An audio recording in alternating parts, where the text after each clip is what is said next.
Assalamualaikum warahmatullahi wabarakatuh.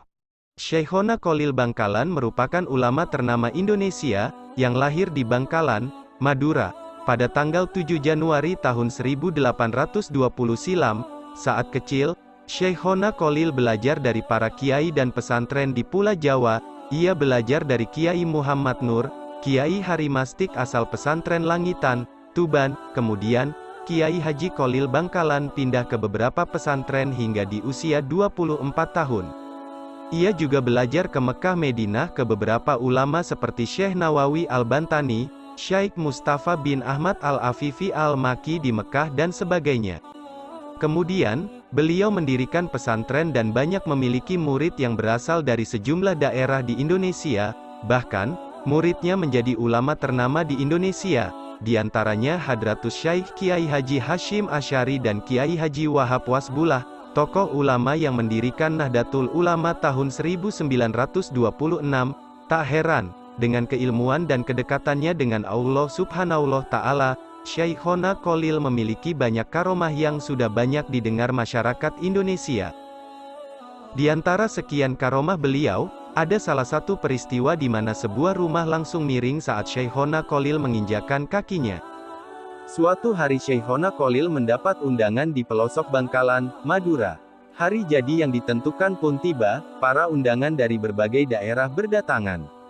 Semua tamu ditempatkan di ruang tamu yang cukup besar.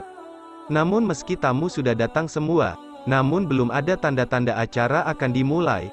Menit demi menit berlalu, beberapa orang nampak gelisah karena acara belum dimulai padahal menurut jadwal undangan, mestinya acara itu sudah dimulai. Sementara itu tuan rumah tampak mondar-mandir gelisah dan sesekali melihat ke jalan, sesekali dia juga menunduk dan terlihat menunggu hadirnya seseorang.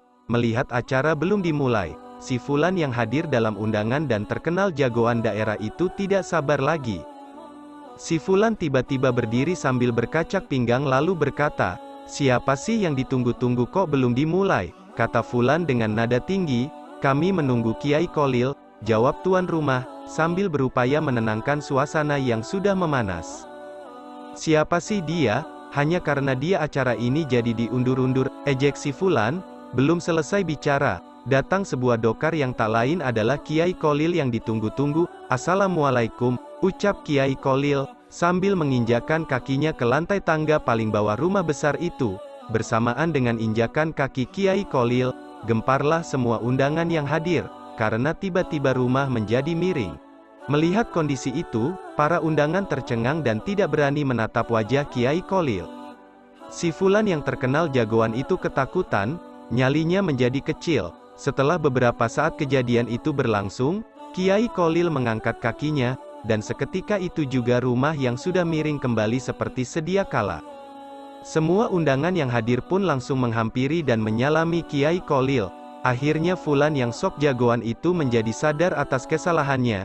Dirinya terlalu sombong sampai meremehkan seorang ulama seperti Kiai Kholil. Si Fulan pun menghampiri Kiai Kholil dan meminta maaf. Kiai Kholil memaafkan bahkan mendoakannya. Doa Kiai Kholil terkabul. Fulan yang dulu seorang bromocorah ditakuti di daerah itu, menjadi seorang yang alim.